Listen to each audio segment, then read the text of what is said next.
Good morning, guys. We're live. Welcome to Wednesday. Welcome to Home Built Workshop. Welcome to the weekly live stream. I hope this day finds you all doing amazing. Scoot that over a little bit. There we go. Now I can read your guys' comments and all that sort of stuff. What's going on, everybody? As we get started here, it is a little bit of a chilly morning here this morning. That's why I got the hoodie on. I don't know, it's like 58 degrees or something like that right now. A little bit cool. That's okay. We are still going to be hanging out, talking shop, and whatever else we end up talking about. Always a good time, and always an open conversation as well. So we can talk about whatever it is you guys want to talk about. Shop stuff, music stuff, guitar stuff, whatever. So I want to know from you guys, what is on your workbench this morning? What are you working on? Harry Dude's here. What's up? What's up, man? How's everything going down under? Are you keeping warm?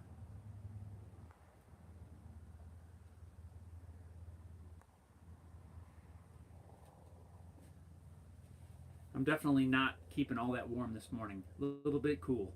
Hopefully the sun comes out and kind of takes this chill off that we have. I don't know. It's kind of weird. It's been, I know we're only at the beginning of August, but it almost feels like fall out there right now. So hopefully we get some more summer-like days, but we'll see what happens.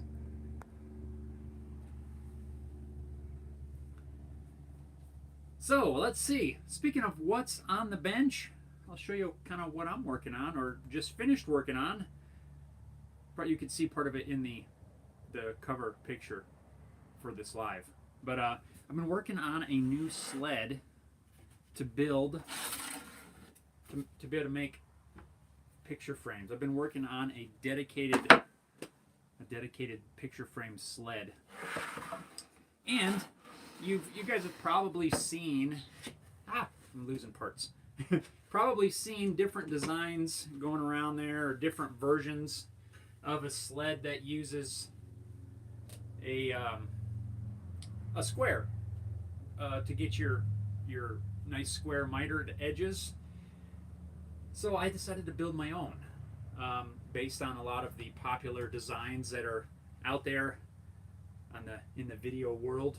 But I ran into some problems with this one because most of the designs like this that I have watched builds on everybody's got a large giant table saw with a big, cast iron table or a large top of some sort, and I don't have that. My saw is very small, so when I was building this, I had quite a time trying to get everything to balance out. It wanted to tip on me a lot, so I had to do a lot of experimenting, but I think I've got a version of this thing, although it's kind of funny shaped. That was in an effort to offset the weight. So that'll be coming out. I'm going to do a video on this one. It'll be coming out in probably not this weekend, but probably next weekend is the plan, because I do have some picture frames to make. So I decided to build a new sled, but it turned into quite a challenging process, and I was this close to scrapping the project actually, but I think we got it figured out. So I just finished this up yesterday, and getting ready to move on to some more projects. Harry Dude says, hugging heaters, my friend. Got scary things on my bench called customers' guitars. Oh no. Some repair work, I'm guessing. I hope they all go well. Watch and Learn. What's up, my friend? Watch and Learn says, good morning, Jeff. What's going on, man? How's it going down there in your neck of the woods? Hopefully it's warmer than it is up this way. It's a little cool here this morning. Brian's here. Brian says, hey, Jeff, greetings from Iceland. I'm on vacation, drive around the countryside. I hope all is well. Iceland. Wow. I can imagine that has got to be an amazing drive. Well, enjoy your vacation. Glad you got time to tune in. That's cool.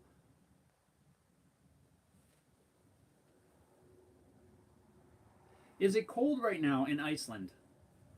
Or is it cooler? Watch and Learn says shop is fully closed down. What's next for me? A new shop. You will find a new place.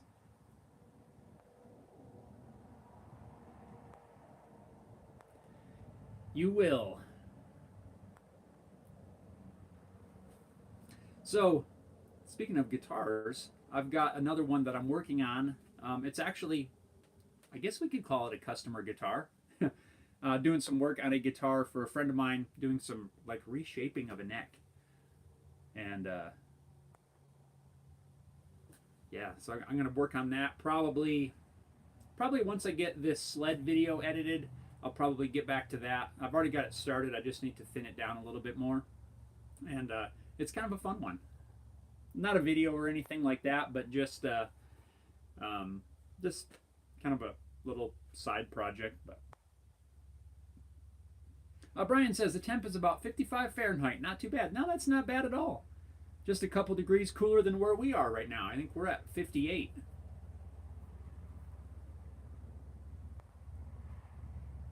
Watch and Learn says, I'm thinking retirement.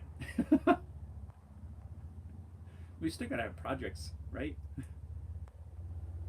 Brian says, my daughter's driving, so I get to relax in the back and tune in. Right on. Say hello to Iceland for me. TPC, Poor Conservative, good morning all. What's up, man? TPC says 74 here. Yep, that's not bad. Not bad. We had a day a couple days ago. It only hit about 75 or so all day, and man, it was nice. You can be outside in shorts and a t-shirt and not be too hot, but not be too cold either. It's about perfect, I think. Watch and Learn says high of 112 today. Oh man. See, I always try to be careful when I complain about it being too cold, because it could always be that, and that doesn't sound fun to me. That's pretty toasty. Lots of cold beverages. Right on. Poor Conservative, what are you working on these days? You still working on the shop? What do you have going on? Still barbecue season, I'm guessing. Been working on any guitars at all?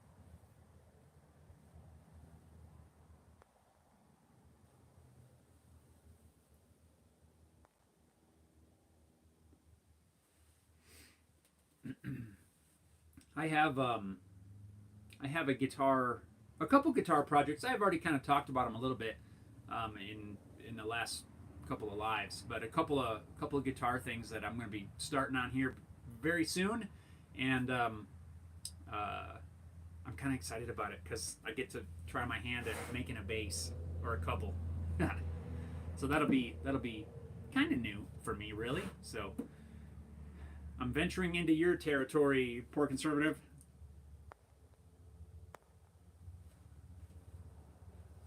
Not quite to that caliber of yours, but right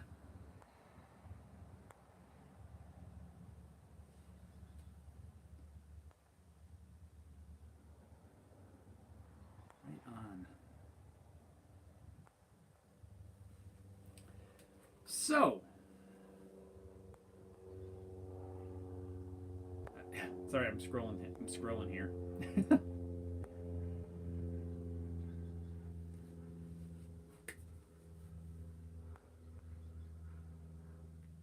Dead air. There we go. There we go. Sorry about that. Let's see. TPC says, always working on the shop. Nope, no guitars or anything else. Just family and housework mainly.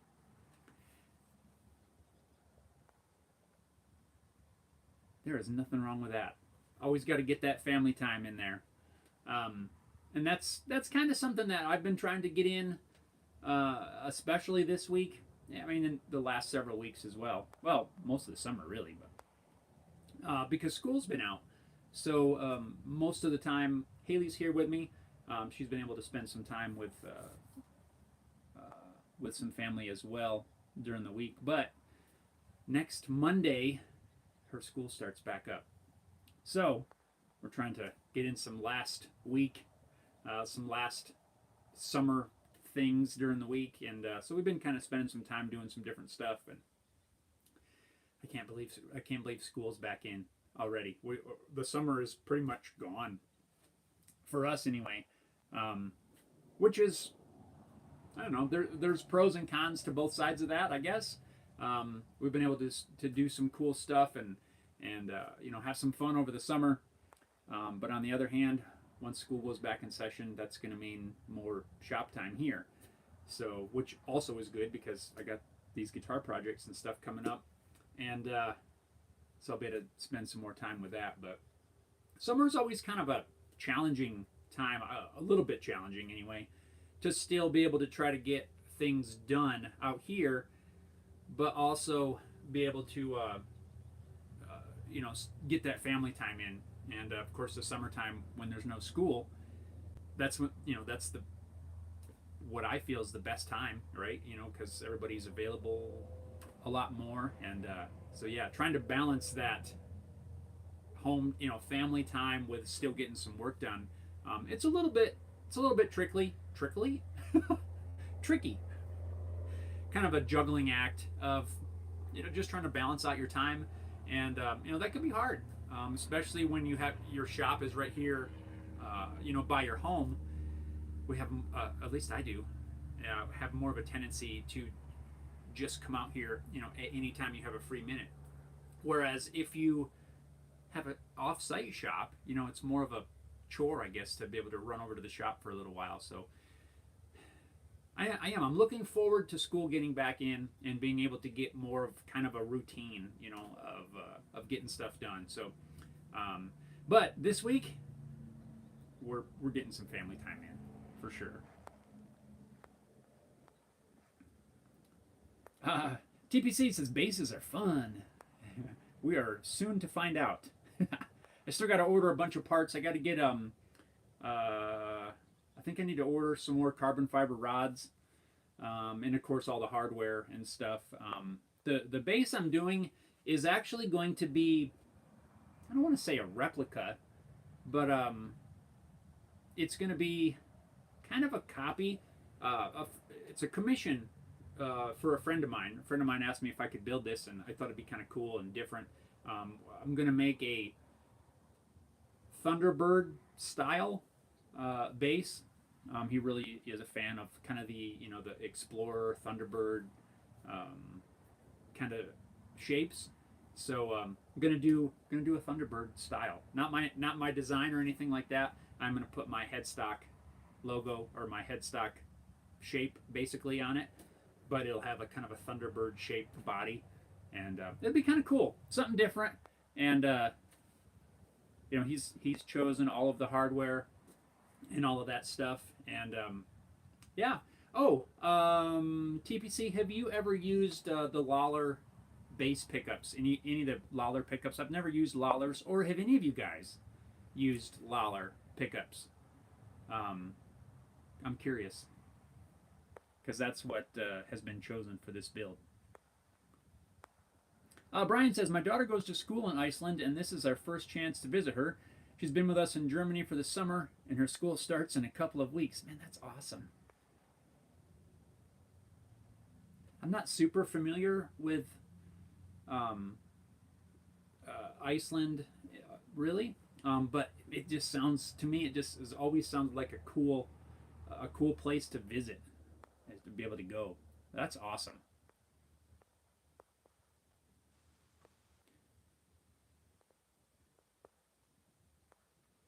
That's so cool. TPC says, this time of year, wife has gone a lot on vacation, so I can't really work in the shop. I'm handcuffed a lot in summer and fall. Gotcha. Yeah, I mean, I don't know. I don't know where I was going there for a second. So winter winter and spring. Sounds like your seasons. TPC's, ooh, Germany. Kerner Pills and Currywurst for the win. Ooh, that sounds good. Currywurst.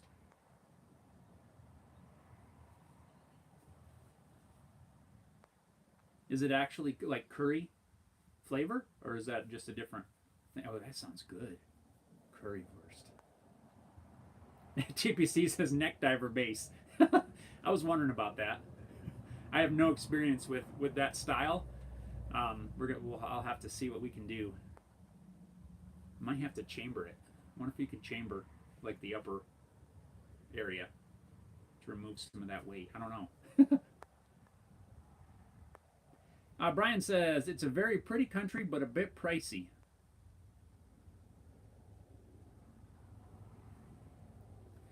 TPC says Jason is a buddy, but I hate his pickups.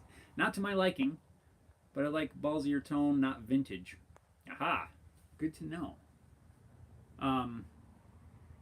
Do you have a recommendation on a good pickup for a Thunderbird style?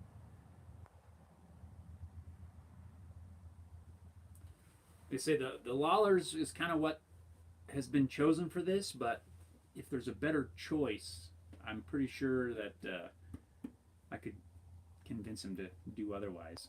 I don't have any preference as far as bass pickups because I don't have that kind of experience with bass. He definitely does not want active pickups. That's for sure. He wants to stick with passive. But I don't know. Honestly, I don't even know how they mount. Really, I haven't even gotten that far into it.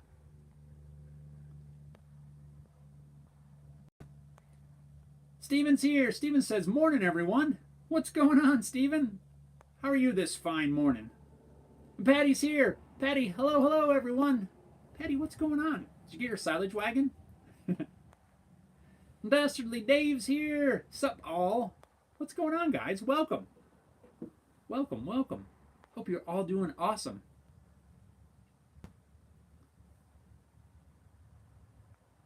TPC says, excellent. To Brian, down a lot of times in the 80s and 90s playing in Germany.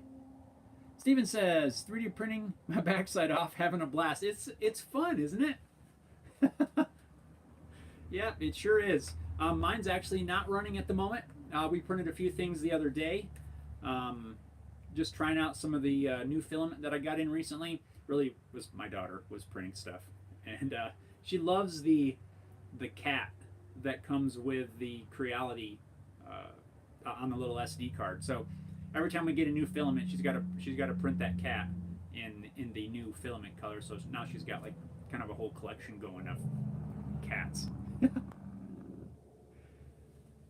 I got to start working on something else too. I don't know what exactly I'm gonna make yet, but I'm always thinking and trying to keep that option open of being able to just design something and print it.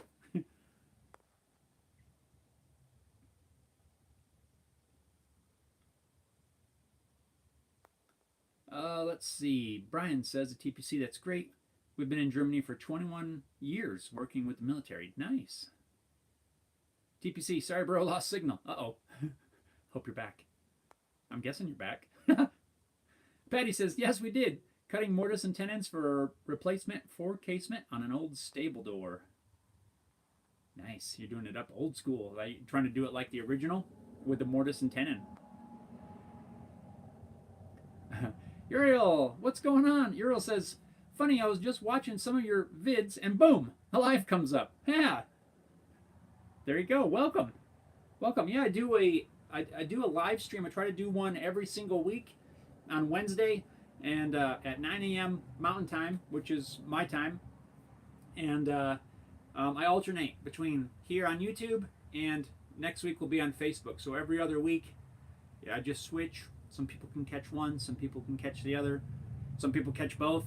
And yeah, love to have you be able to join us whenever you can.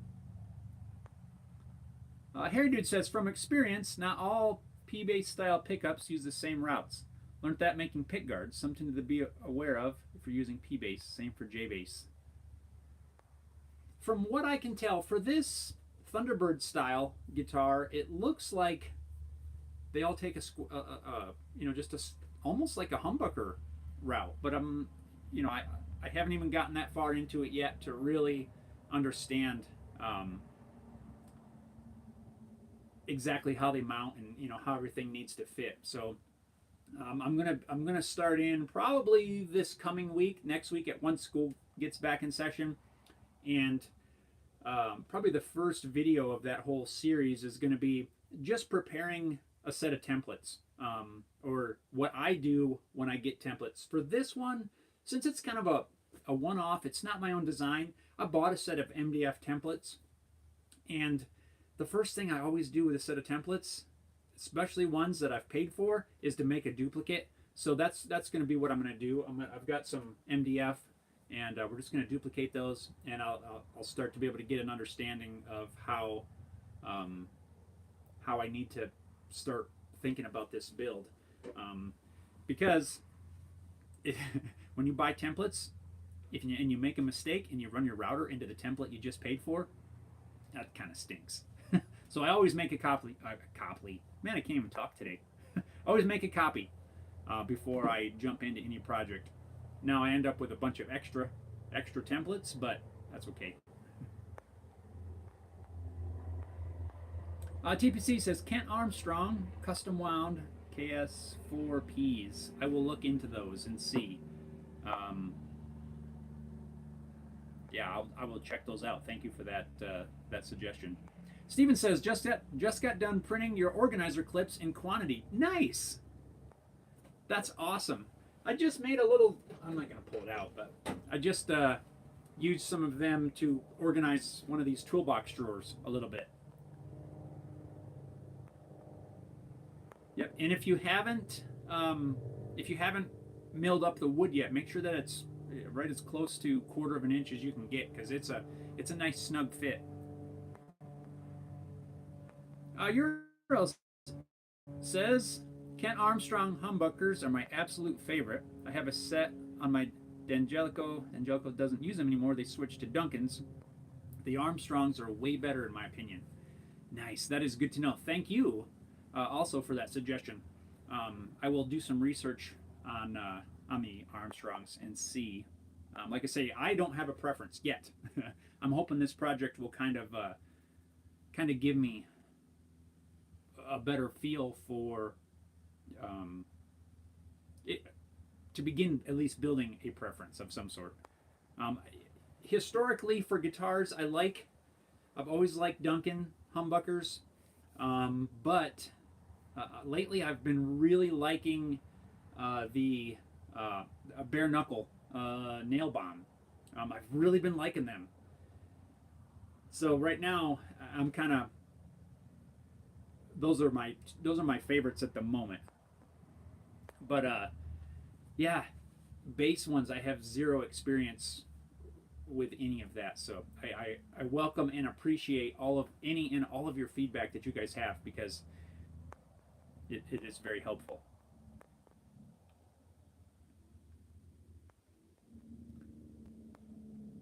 TPC to Brian says we played at military installations in Offenburg, Mainz, and Fulda. Nice.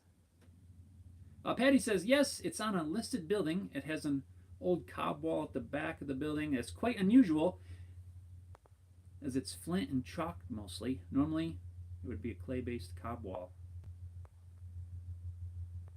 Interesting. Flint and chalk. Huh. Well, you always got some flint for fire starting.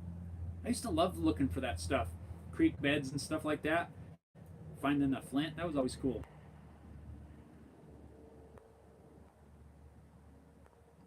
Yeah, Harry Dude says, yep, damaged a StewMac Floyd Rose template I bought. Lesson learned. Isn't that a drag? You just spent good money and you bought this template and it's going to work perfectly for what you need, and then one little slip or not enough tape or something and your router bit goes into it. Man, that's just a drag. That is the first thing I do now every single time I buy templates. Because I mean, while you're duplicating it, of course, you still have that chance of, somehow damaging it. But, uh, at least I know I can have a duplicate. And if I screw up the duplicate, no big deal. I'll just make another one. So, yep, that is the first thing I do every single time I make a template.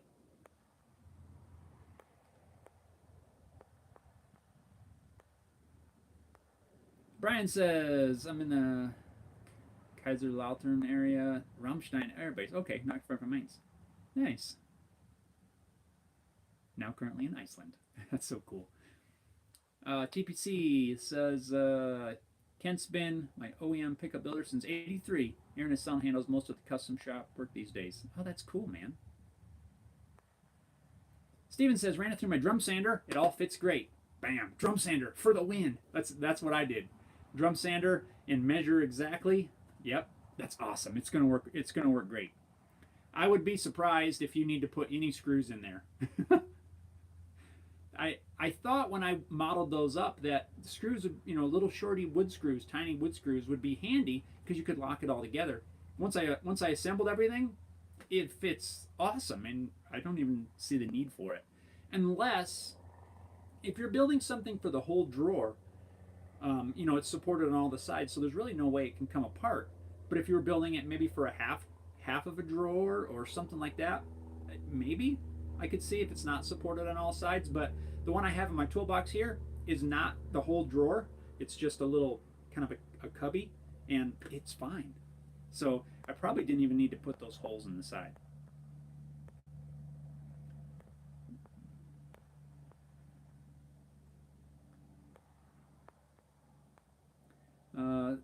TPC says played football with Pierre Lebarsky and the guys from Kaiserslautern and a gig back in '85.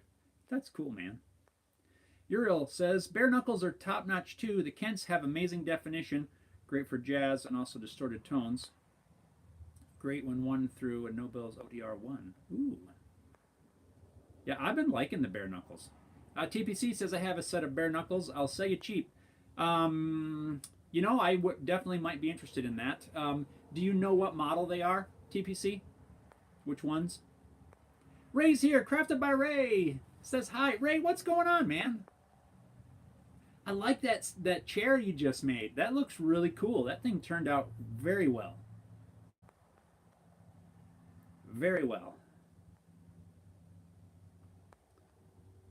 Brian says, I know Ardar Oberstein as well. Used to manage the credit union on Baumholder. Dastardly Dave says, my used MIM P bass punches a room. When I sit with my friends' band, we do change the PA setting and just let it ride. I'll have to crack the bass open to see what pickups are in it. Yeah, if you have any information on that. I know the ones for this Thunderbird build, I know they are kind of a humbucker style size. Honestly, I don't know what's under the cover. But it's not like a stacked like you would see on a P bass or something like that. And it's not a long skinny one. Yeah, like a P bass kind of deal. It's more of a humbucker looking thing. So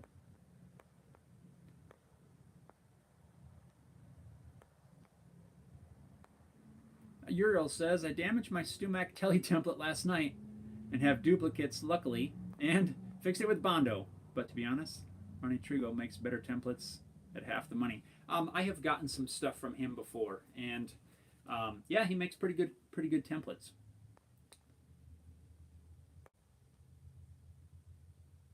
Yep, I've nicked a couple of my copies, and instead of making a new one, I'll just fill it. I use the good old Timbermate, and I'll just fill it in, re-sand it, and as long as it's a small nick or something like that, just some filler has worked well for me. That way I don't have to go out and make a whole new one. Try to make them last as long as possible, but anything too big, yeah, I got to duplicate, make a new one.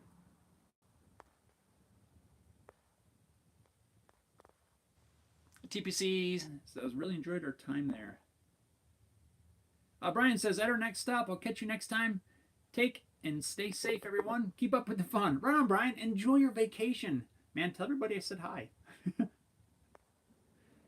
That's awesome. Have fun. Steven says, have any of you tried Dylan Talk's tone pickups? I use his P90s. They're incredible. I have not tried them. Somehow I didn't even know he had his own pickups, actually. Somehow I missed that. Another one to look up. I'm going to do some pickup research. TPC says, send me some currywurst from Kolbermoor. Was the best I had in Germany. I'm a currywurst junkie.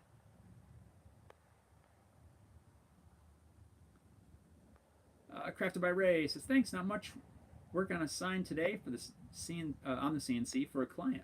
Cool.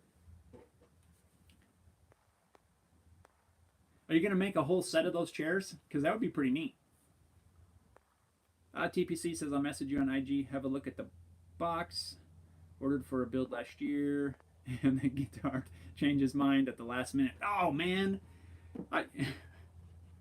Oh, that's a drag. Yeah, hit me up. I definitely might be interested in those.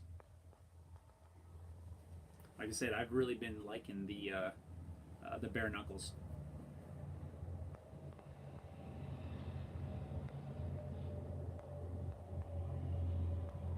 Harry Dude says, I've repaired MDF templates with MDF dust and CA glue. Gets hot real quick, but works. Yeah, CA glue is kind of funny. It works awesome, but you put a lot on there, it does tend to get a little hot. Especially when the smoke comes off of there. You don't breathe that. Ooh, that'll choke you up in a heartbeat. Yep, I've just been using filler. I've been liking the, for small stuff. I'm not talking big damaged areas. I could totally see jamming a bunch of dust in there. That would totally work. But if I like push the template, when I'm doing the routing, you push it too fast into the bit instead of very slowly and carefully, it'll sometimes leave a little whoop in there, and then I can, that's easily fixed with a little bit of filler. TPC, have fun, Brian. Ural says, I'm doing a 4A quilt maple top on a swamp ash telly currently. Nice. Doing a Northern Lights style finish on it. Anyone do the Northern Lights style before? I'd have to look that up, honestly. Northern Lights style. Let's do that right now. I honestly don't know what that looks like. Oh, shame on me, huh? Northern Lights. Let's learn about this right now.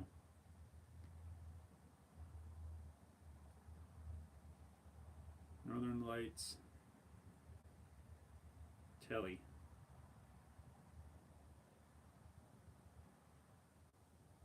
I don't know. You mean northern, like the Northern Lights? Sometimes I'm a little bit slow, huh? I have not. I don't know.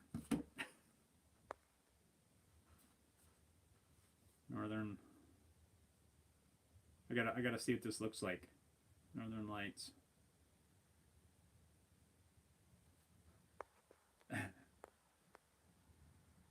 I'm gonna get back to that, Uriel. Crafted by Wright says, I was thinking of making a video on the chairs. You should. TPC says, yes, Jeff, the currywurst has yellow curry in it. Oh man, that would be awesome. That sounds delicious. I love curry. TPC, yeah, $220 is a drag. Yes, it is. Let's see.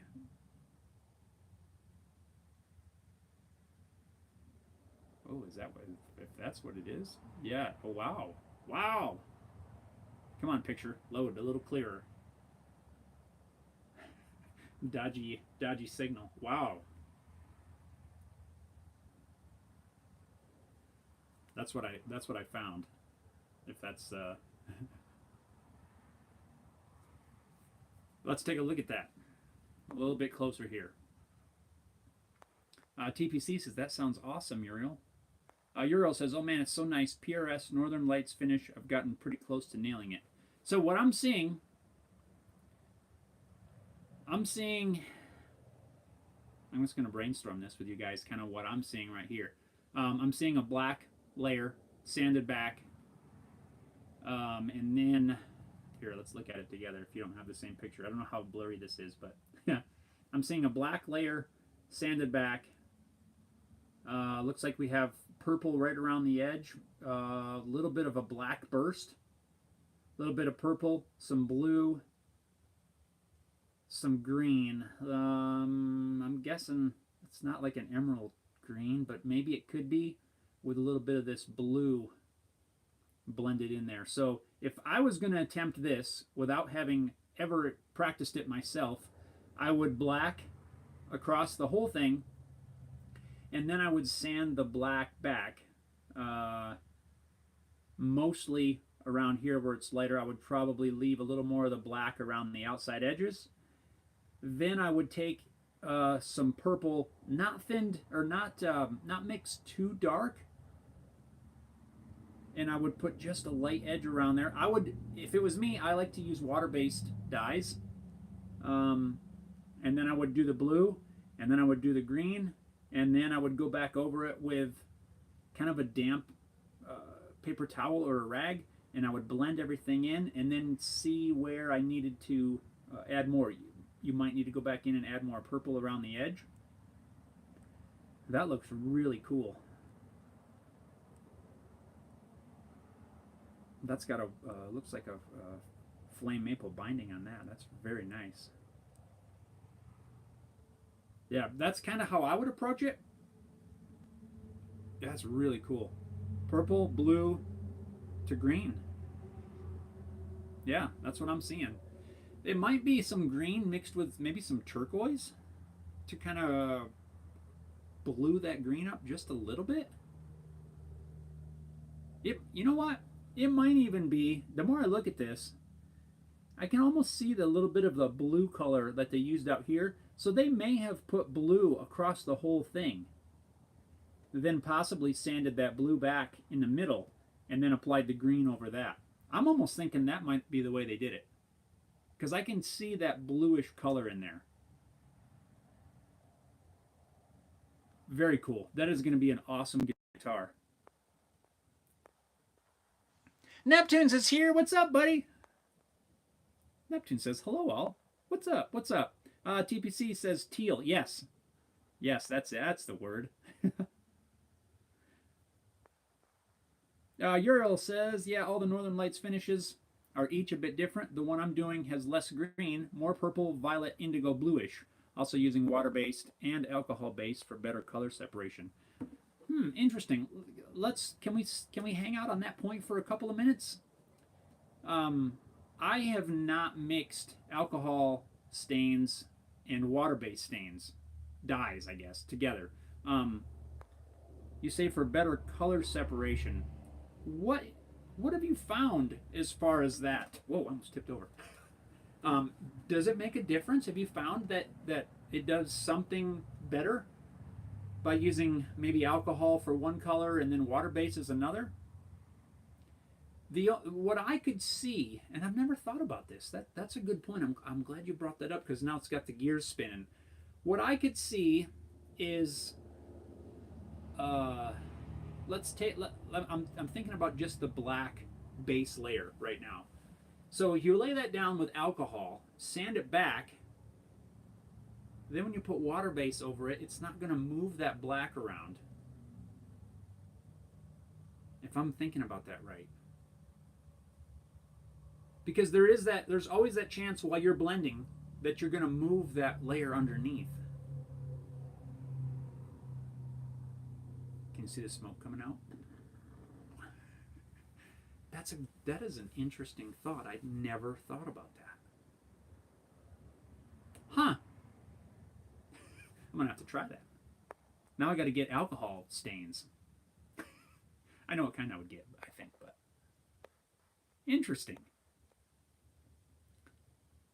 Ural says, yeah, TPC teal too. Mike's here. Mike says, good morning. Good morning, Mike. How's everything going? What are you up to this fine Wednesday? Ural says, yeah, so to make sure the pink pops through the blue without turning purple, like a pink water base in a blue, allows the colors not to blend in the purple. Better separation. Man, that's awesome. I don't know why I never thought about that. I really don't. Uriel says I use trans tint mostly and Kita. Trans tint is what I would use. I all of my dye that I use is trans fast, the water based version, and yeah, I would load up on the trans tint ones. And actually, I got to try that because that is a great idea that never even crossed my mind. It's not going to mix the colors. Huh, amazing.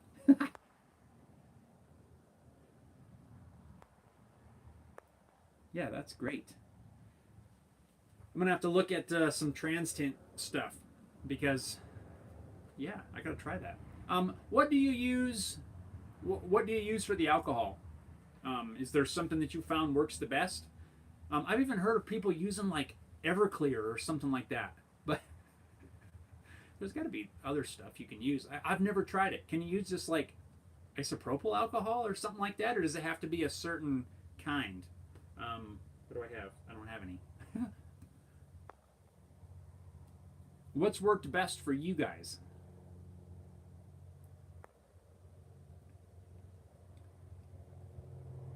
Neptune says, at least it's not trans fat. Yeah, you got to cut out that trans fat, right? At least that's what they say. TPC DNA, denatured. That's right. I always forget about that. Uriel says, denatured. Okay. Basically Everclear, but mixed with poison, so Lowe's can sell it cheaper.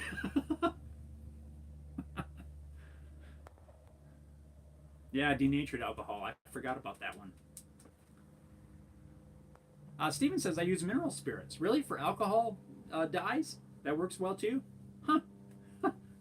I've been slacking on the alcohol-based dyes. I just been really liking how the water-based stuff works, but I can definitely see the advantage now, thanks to you guys, for you being at least using both or in some combinations. So I got to give that a go. Steven says, yup. Huh. Love the water-based dyes too, Steven says. Yeah, I like, and honestly, the alcohol-based stuff may work exactly the same. It's just that I haven't used it. I like with the water-based how I can just take a damp paper towel or a rag or whatever it is you're using, and if you get the dye in the spots that you don't want it, or maybe your blend doesn't come out, you just move it around. It's so cool. You just manipulate it fairly easily to the way you want it, and I really like that. I imagine with an alcohol dye, if you had an alcohol dampened cloth, you can probably do the same.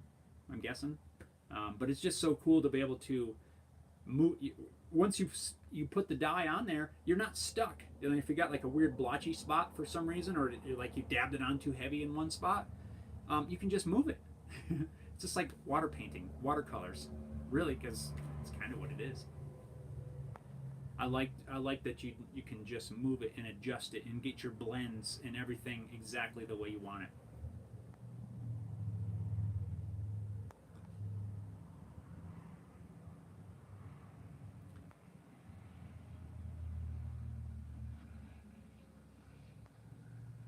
Let's see here.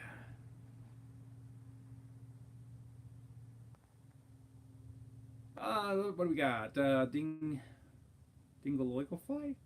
Sorry, I probably said that wrong. Says, can you dye a really thin veneer? Absolutely, you can. It's really no different than dyeing any other piece of wood. I'm trying to think of what you might encounter. But the only thing that I can really see with a really thin veneer is if you have to sand it. You always risk sanding through the veneer. But as far as dye and color, it's wood. You would just apply your dye just like you normally would. And, you really shouldn't have any issue. But if any of you guys have any other thoughts on dyeing a thin veneer, post it down here. But I can't think of any reason, any downside really. You just dye it like a normal piece of wood. Because that's what it is, except it's, super thin. So, should not be an issue to dye really thin veneer. People do it, a lot of guitars. I see a lot of builds where people will use like a kit or something, and the kit will have a veneer, a thin veneer, and people do it all the time.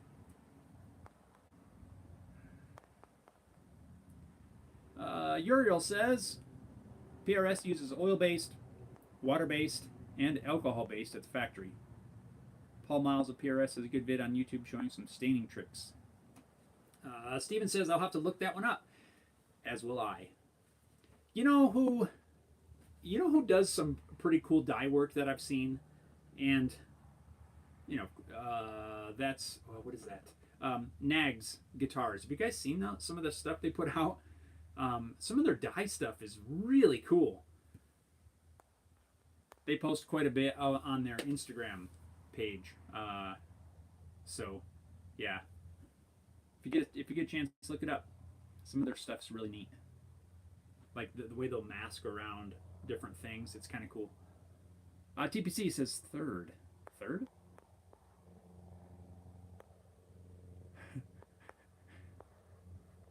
Oh, third for looking it up.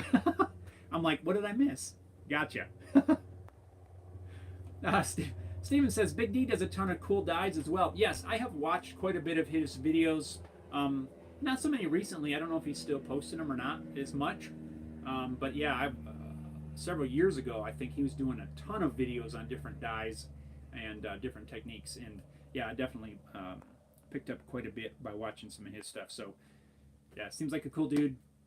Was also a judge for the Great Guitar Build-Off this year.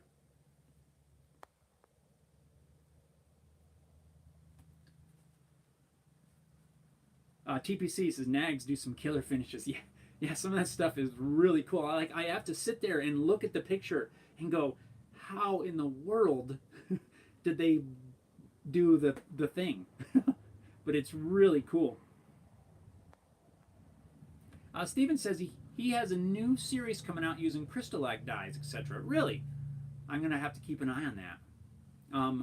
I have used their dyes a little bit. I have, not all of them probably, but I have quite a few. And yeah, I'm going to keep an eye on that series. Definitely I've used their finishes, the bright tone, and as well as their filler, grain filler. So I'll keep an eye out for that. Harry Dude says, regarding thin veneers, can glue seep through and ruin a dye finish? Is that a thing? I don't know, honestly. I've not veneered a top with a thin veneer. But I would imagine maybe if you get too much glue, I suppose it's possible. Yeah, I would imagine. Maybe if you have some little voids in the veneer, you could possibly seep through. Probably have to be careful with the application. TPC says yes, Harry Dude. Yeah, I could see that. That is something I hadn't thought of either with a thin veneer. Huh. I guess you'd have to be you'd have to find that fine line of how much glue, of using enough glue to keep it glued, but not so much glue that it's going to seep through. Yeah, good point. Didn't think about that either. Huh. Poor Conservative, do you have a vacuum press, a vacuum bag for like doing veneers?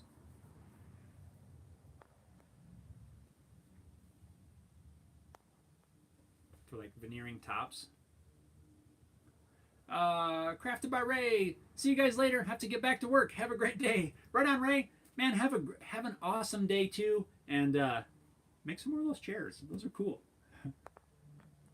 Thanks, man.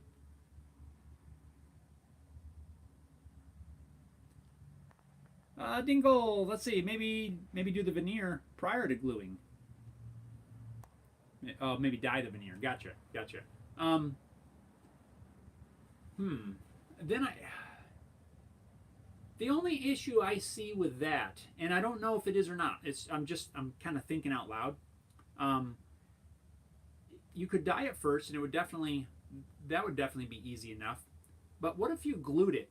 What if you got seep out somehow? How would you clean that up? I suppose you might be able to very carefully wipe that off of there. but you wouldn't want to smear it. I guess maybe you could.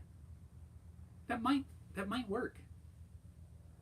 You just have to clean up any seepage very carefully. That could be an option. Dye it, glue it, and then you could, let's see. I wonder if you'd have to dye it with like an oil-based dye. Again, I'm thinking out loud. I'm not saying this is how you do it. And then if, let's say, some's soaked through a crack or a pore, then you could wipe that a little bit with water, maybe a water-based rag to clean that off. I don't know if it'd be an issue. Huh. Sorry, I'm just thinking out. I'm trying to think through the process. But that would solve the problem of glue affecting the dye, I think. You just have to be able to clean that glue up without affecting the dye, which would probably be easier to do than to try to dye it afterwards and deal with glue. I think you're on the right track. I think that could work really well. TPC says glue can press right between the grain. Use contact cement rather than wood glue, or do the dry glue and heat application. I got you. I know what you mean. I know what you mean. I've seen that done. TPC says, I do not have a vacuum bag, but I have a vacuum press I use for holsters. I've seen people do that with a vacuum bag too. It's probably the same thing. Very similar anyway. I've been thinking about building a bag. Or probably not building, but buying a bag. And using that for gluing on tops. You know, like a regular 1/4 inch top. I thought about making a bag, a vacuum bag, but I watched an older video. This was a Wood Whisperer video where he made a bag, and I reached out and asked him somewhat recently if he still uses that or what, and he said I don't remember exactly, but it was something about the amount of time and effort spent making the bag. He just would recommend buying one, really. Harry Dude says, what are we calling thin veneers? I'm thinking like 20,000's maple. Yeah, thin. That's like a thin, like a paper. I don't even have I have some over there, but I can't get to it right now. Yeah, it's like almost paper thin stuff, you know, and that's what I'm thinking of.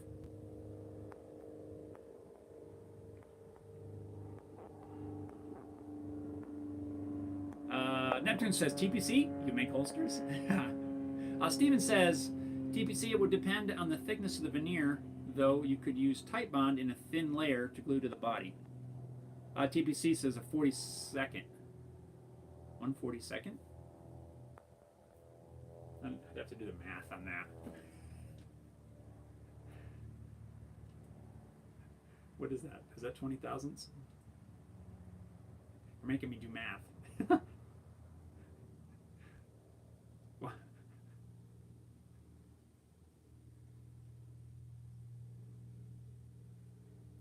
Yeah, it's 23 thousandths. Yeah, so exactly. Dingle says, anyone ever tried those clothes storage vacuum bags for veneer, or they're not strong enough? I have thought of that too. I have not tried it. I say try it.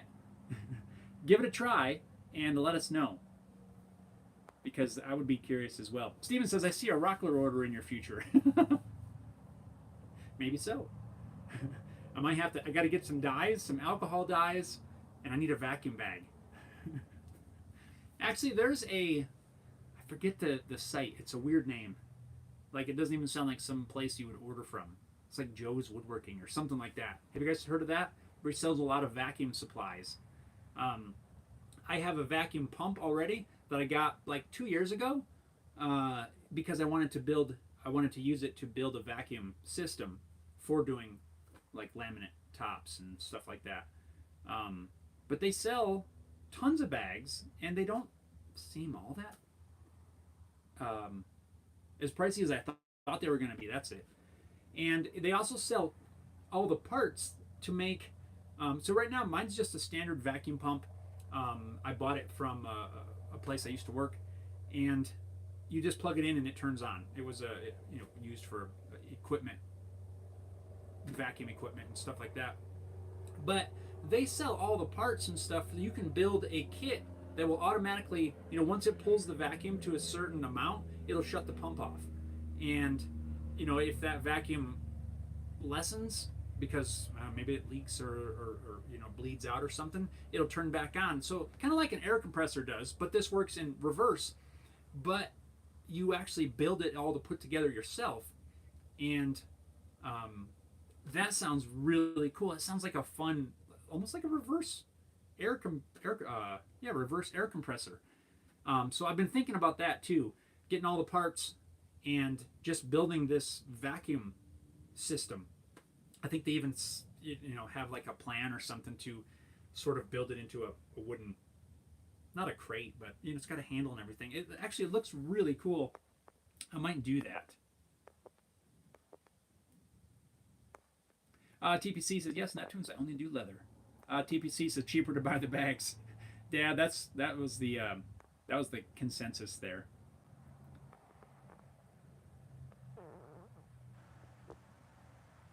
Steven says, I haven't tried the vacuum storage bag thing, but I will now. Yeah, I've thought about that before. We used to use those at my old job, and when I first saw those, I even thought about I thought about that at the time, about getting one of those, but I just haven't gotten to it yet. You just take your vacuum cleaner and like suck all the air out. Neptune says, TPC, we need to talk. Do it, guys. Neptune says, I'm looking for something for my full-size M&P. Oh, there it is. TPC says, Neptune's hit me up. Right on. TPC, Joe Woodworker. Yeah, that's it. TPC says, I think I have that mold too. TPC, that's another. I'm glad you mentioned that. Do you guys know, Neptunes, maybe you know, or any of you guys, where can you get the molds like that that you can 3D print? Like to be able to 3D print the molds or for making stuff like holsters and that sort of thing. I don't know exactly where, but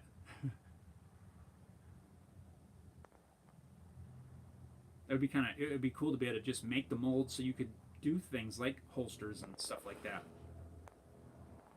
I would like to give that a try. TPC says, I think, oh yeah, it has that mold. Mike says there was a guy on YouTube, a woodworker named Beamer, that built a 335, used a bag, really liked. Interesting, I'll have to look it up. I've seen plenty of people gluing tops on, and really, fingerboards too, I'll bet that would work for. I would like one specifically for doing tops. A big enough bag, like I don't remember, 3x3 or something like that, that I can apply the glue, basically pin the top in place, put it in the bag, vacuum clamp it down, and just let it dry. And I think that would be, at least in my head, that sounds less stressful than trying to get all the clamps and cauls and make sure that everything has, an even amount of clamping pressure, so your top is glued on well, and hopefully it doesn't slip while you're clamping everything in place. And I just think I could see a vacuum bag just working better for that sort of thing. So yeah, that's my reasoning anyway for trying one.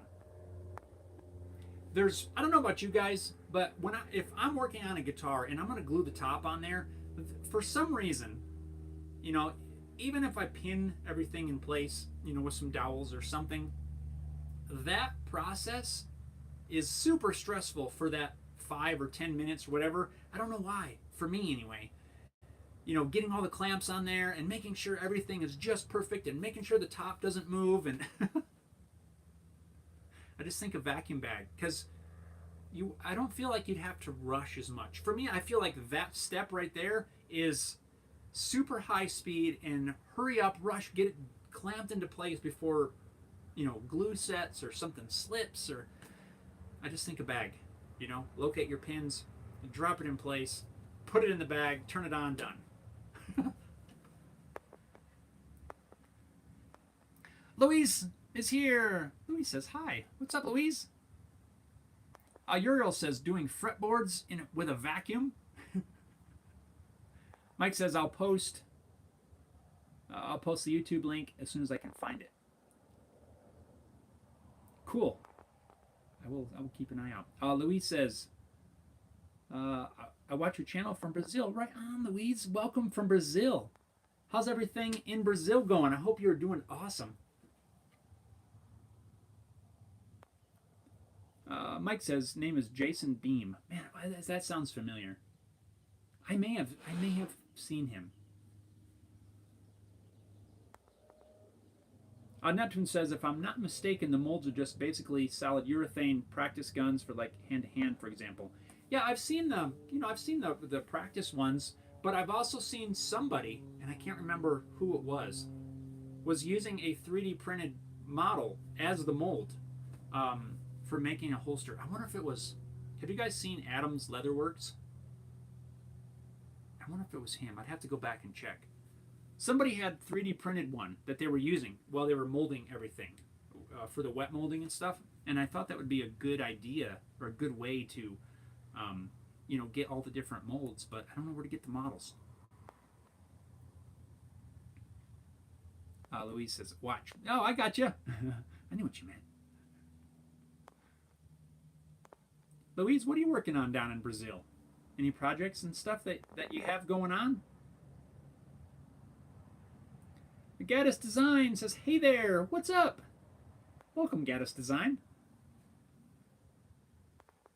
How are you doing this fine Wednesday? TPC says, Neptunes, the molds are hard ABS, so Kydex at 180 degrees won't melt them. Yeah. That'd be one issue, if you're trying to do a Kydex kind of mold. But I think for wet molding leather and stuff like that, I think it would work pretty well if you could source the models.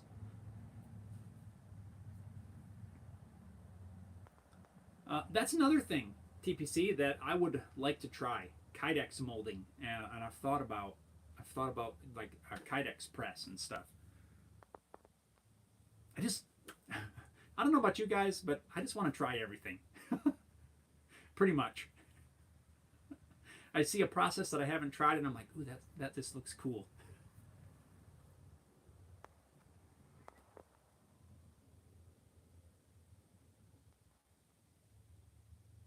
Let's see here. Dingaloy says, with that thin veneer of 1/42, how would you finish the edges to prevent it from breaking? I would almost say a binding. That's what I think. A binding to protect the edge.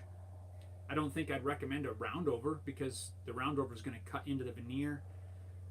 I mean, it might work if you can get enough finish on there, but immediately in my head, I would think of binding.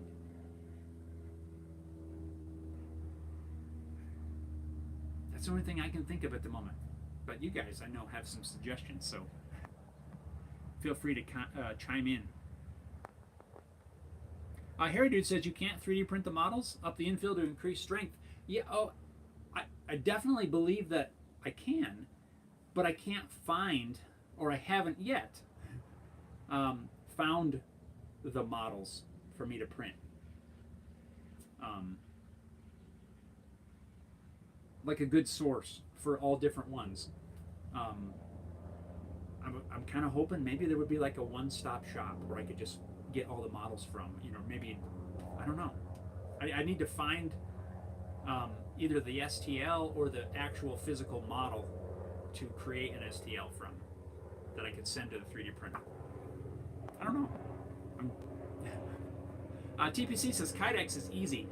Sorry if you guys hear that loud. There's some helicopter out there. Sounds like he's like 10 feet from the roof. Hey, keep it down. I'm trying to hang out with these guys. Kydex is easy. TPC says, I've seen videos on it, and it really does. It looks easy. You know, you put it in a toaster oven to heat it up. You have your mold, whatever, and you press it, bam, done. But I still want to try it. Steven says, I would do binding as well.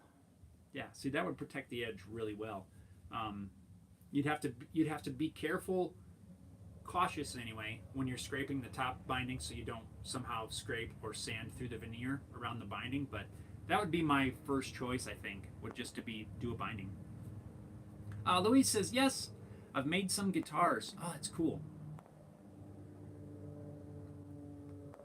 Luis, in Brazil, is there a common wood that's used for like a solid body guitar, or is it the same, mahogany, maple, that sort of thing, like is common most places?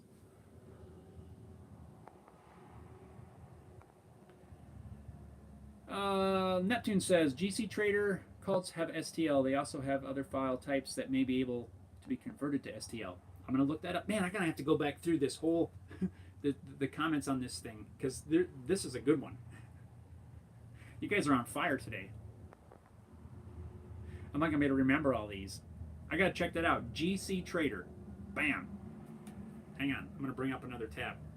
Do you guys bring up like hundreds of tabs on your phone, and just so you don't forget stuff you were trying to look up?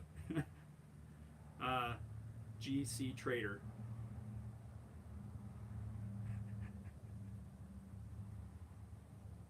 Oh yeah. Oh man, I'm gonna have to look at that.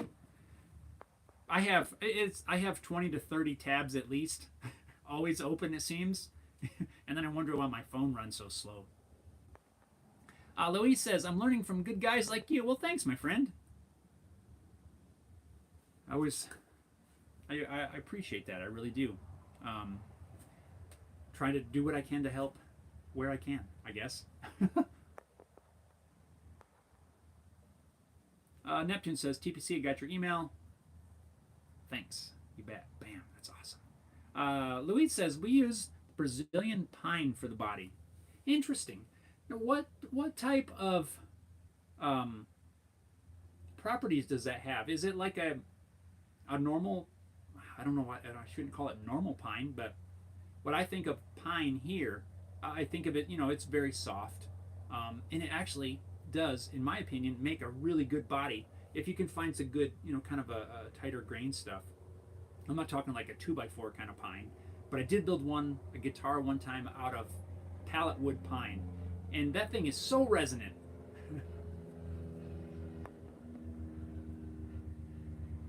TPC says, I bet Brazilian rosewood is cheaper in Brazil. I thought of that as well. Yeah, Louise, I'm sure you, well, I shouldn't say because I don't know how it works, but I would imagine that you have quite a greater accessibility to things like rosewood, Brazilian rosewood. And is it pretty common? Very easily to get there in Brazil? I mean, I don't know. I hate to make assumptions because I don't know what we think in different areas. I don't know how it works. So I love learning about all this different stuff from you guys that live in different parts of the world, and it's so awesome that we can get together. There comes that helicopter again. He's loud. He's like got to be right outside. Why is he circling around? You're gonna have to hide.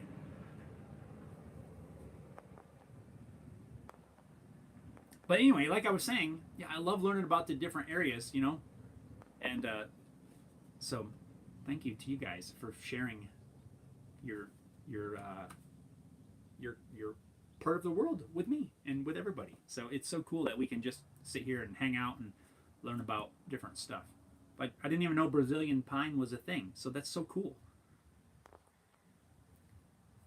Neptune says, I have 2 browser windows open with a total of 15 tabs at the moment. I think think I have 2 browsers open as well, but I don't think I have 15 right now on the computer. But my phone, that's a whole nother story because I use the browser window to take, not notes, but right now I have 24 tabs open on my browser on my phone. I usually have 6, 8 open on the computer. But I'm confident that it can handle having all those open. My phone, not so sure. TPC says your phone runs slow from the Colorado contact buzz. Yeah, yeah. Thankfully, where I live here, it's not an issue. But man, you drive through parts of the town, Colorado Springs, it's horrible. Louise says in Brazil, it's hard to find a good piece of rosewood. Really? That is interesting. Do you think that's because, like, is it mostly getting exported, or why would that be? Is rosewood? And I'm asking this because I'm curious. To try to understand, the whole supply thing. Is it because it all gets sent out of the country? Is how do I want to ask that? Is it not? Is it a very common tree there where you are, a rosewood tree, or is it more? Is it less common than what we might think? Not ever being there, or not knowing too much about that area. Is it really not as common as we might think?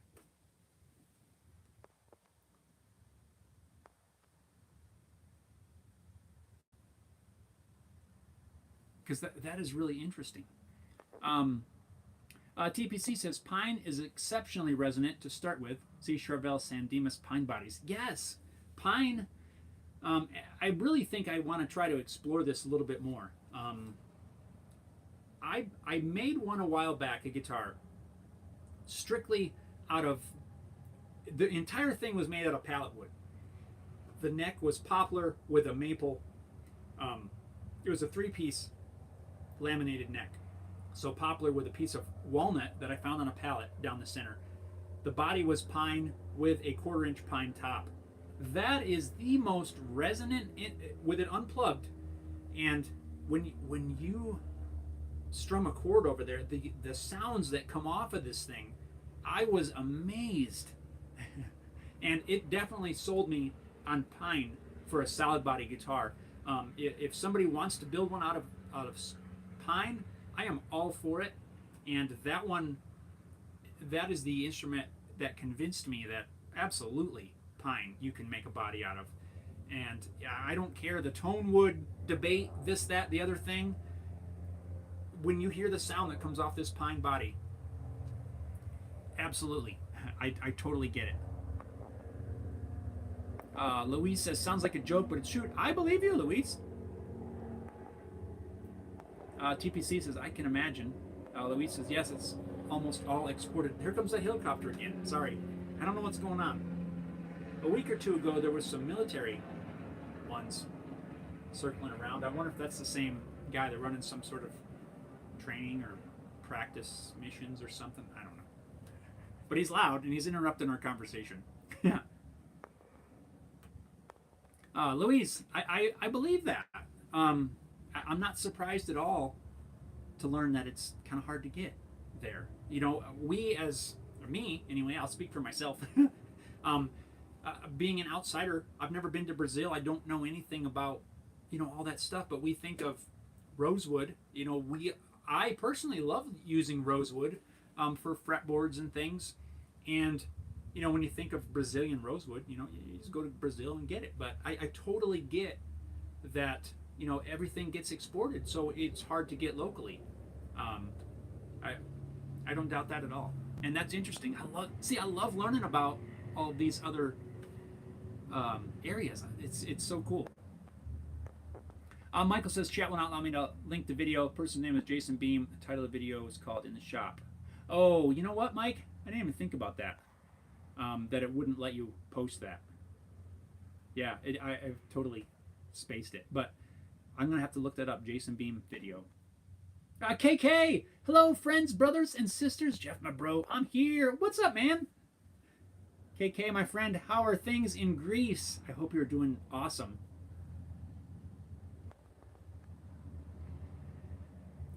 Since we were just chatting about it, KK, in Greece, what is a commonly used wood that's available there that people might use for building guitars, solid body guitars? Is there a certain specific wood, maybe a different species of what maybe the rest of us are not familiar with? Do you know?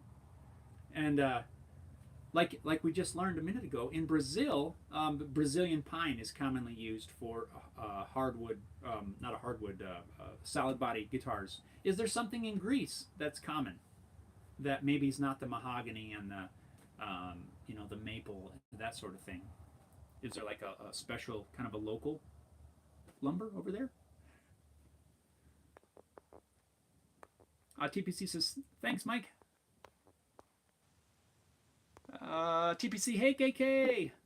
Louise says, it only exists in a very specific area of Brazil, and cutting has been banned for years. So have they gone to a more, what's the word, managed way of harvesting the rosewood trees? I mean, I guess that's good, right? They're not just going in and slicing a ton of areas.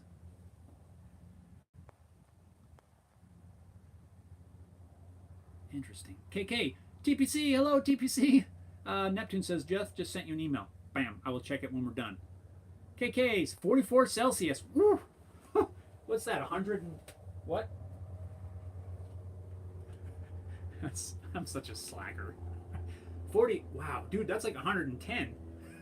Woo! We are only at about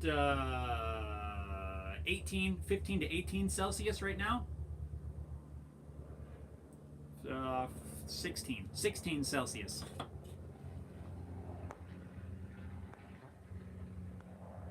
Neptune says olive wood in Greece. Maybe. Mike says I was thinking fig. TPC says, Jeff, everyone have a great day. Got a scoot. Right on, TPC. Thanks, man. Always a good time. I gotta get going here pretty quick. We're well past the. There's those planes again. Sorry about that noise, guys. Hopefully they're not looking for me. Yeah, I'm gonna have to wrap this up before long, but we're on a roll. TPC, have an awesome week, man. Let me know on those pickups. KK says we have many fires here now. Crime. I'm crying for the woods. Oh man, I am sorry to hear that. I did not know that there were fires going on over there. So, my friend, I wish you and everybody the best, and stay safe over there. I know those fires are not the forest fire. That's no joke. We had some recently here, quite close to us. Right now, I think we have some in the western part of the state. Thankfully, nothing close. But yeah, those of you that have had to deal with fires or are dealing with fires right now, my thoughts are with you guys. You know, stay safe, and it's not a fun time. I know that. Wannabe Geek says, what would your take be on a hickory guitar body? Hickory. I don't see why you couldn't, honestly. I think I tend to go a little bit against the grain when it comes to what everybody says you have to use for a guitar. The whole tone wood thing, right? I feel that there's some that the wood species makes somewhat of a difference for a solid body electric guitar, but I have no problem trying any sort of wood to build a guitar out of. I mean, there's a few that I wouldn't really do just because, like, I think of like an oak, but I've seen guitars built out of oak and they sounded just fine. If there's a certain thing you're looking for or a certain look, right? If you like the look of it, use it. I think hickory would work fine. the only things I start to think about when using a non-traditional, let's call it, is weight, right? And some of that stuff is easily um, handled by chambering different areas. If you're going to do a separate top, you can weight relief the inside to make it lighter. I think I think just about any wood can work good for a solid body guitar. I really can. And while I do somewhat stick to the traditional. Let's just say I've built several guitars using the mahogany maple kind of thing, and I really like that. But I've also, like I was just talking about, I built one out of pallet wood, which was pine and poplar, and those are not typically woods that people normally use. So when it comes to a non-traditional wood, I try not to get stuck in the um, stereotype, I guess. I don't even know if that's the right word, of you have to use mahogany, or you have to use ash, or you have to use whatever. If you want to use it, and don't let anybody tell you can't, because I don't subscribe fully to that tone wood thing that people tend to argue about a lot on the internet. If you've got a piece of wood that you want to use, try it.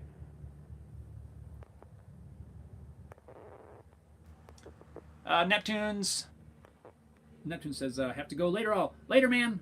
I will check my email. Uriel says, Nashville here. It's been stupid hot. We haven't had the heat lately. I don't know why. Uriel says, my friend uses hickory on banjos. I suppose it could be used on a guitar. Acoustic may be more suitable. Yeah, it might be. But I don't see why you couldn't. I don't see why you couldn't use just about anything for any wood. I've got that silver maple that I milled up. I already eyed a couple sections of that, which I think the grain would look cool as a guitar. And I just try not to get super stuck. If you've got a cool piece of whatever the wood is, use it to make whatever you want. KK says, thank you, bro. I hope you have no problems anymore in California. I honestly, at the moment, I don't know the situation of the fires in California. I know we still have haze on the mountains due to the smoke from fires, but I think more of the upper Midwest is having some fires too. Montana, maybe too? Just don't like it. All right, guys. I'm going to have to wrap this up here in just a minute. Let me catch up on the last of these comments, and then we've got to get back at it. Uriel says, I like to stick to traditional woods, but lately I've been more open to different woods, as long as it's not wood from Lowe's. Bam! Yeah. Yep. I'm not a fan of, Uriel says not a fan of oak. That's just me. Walnut's nice. Walnut is beautiful.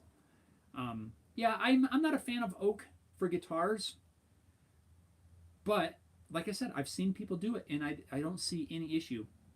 I would have to fill the grain. Yeah, I try to keep an open mind. Yes, I use, I've done several with the, traditional woods, but that's nothing to say that you can't use really whatever. Neptune says, yeah, Lowe's top choice wood is the top choice to avoid. Good one. Uriel, for me, it's not so much about the tone wood issue. It's more about the fact that traditional woods are proven easy to work, respond well to finish. And, that is a valuable, that's a good point. Because, yes, they are. But if I think of oak, right, if I was going to build a guitar out of oak, yes, it's kind of hard, right? It's a little bit harder to work. So it may not be the best choice, but if let's say we made a body anyway, there's you just fill the grain, and you could apply any number of finishes to it, just like you would with a mahogany body, right? You have to fill the grain on a mahogany if you want it glass smooth. So I don't think it'd be a whole lot different if somebody wanted to do it. Here, dude. Later, dude. Catch y'all next week. Stay well. Right on, man. Have a good one. Have fun with those customer repairs. Louise, where I live in Brazil, it's cold. Last week there was snow here. The province where I live is called Rio Grande do Sul. is on the border with Uruguay, and here grows a Brazilian pine. Interesting. I'll have to look up that area and see where that's at. Patty says, great to listen in, Jeff. I'm guessing I'm the only one who hadn't built a guitar body. Not yet. See, there's the key word, not yet. See, you're absorbing. You're absorbing through osmosis, let's just say. I don't even know if that's the right scientific thing, but yes, you're absorbing the information. You will. Guys, this has been awesome. I hate to wrap this up, but I need to get back at it. And oh, I want to tell you guys, today, August the 4th, right? August 4th? Today, August 4th, is National Chocolate Chip Cookie Day. So, you guys have a chocolate chip cookie. And always remember, August 4th, National Chocolate Chip Cookie Day. Make sure you have a cookie. Haley and I are actually going to make some chocolate chip cookies today. So, stick around. You might you might see a post on the Instagram or something like that. Uriel says grain filling is an art in itself. I mainly use ash for bodies. Built a buffer which has helped my gloss finishes tremendously. Oh, that's cool. I want to build a large buffer, but I don't have space right now. Uriel, see ya, man. Have a good one. Right on, Uriel. Thanks for hanging out, man. Next week we're going to be over on Facebook on Wednesday, and then in 2 weeks from today we'll be back here on YouTube. Steven says, I'm all in on the cookies. Yes. So, guys, thanks a lot so much for an awesome live stream. This was great. Such a great discussion. Always a great time. I love learning from you guys about your area of the world. It's so good. I don't know what the word is, but I appreciate you guys so much. And thank you guys for being awesome. And thanks for hanging out. And until we get to hang out again next week, you guys stay safe, stay well. We've got a new video coming out over on the YouTubes this weekend. So make sure you hit that subscribe. Hit that thumbs up button, guys. Thanks a lot for hanging out. We'll see you next week. Later, guys.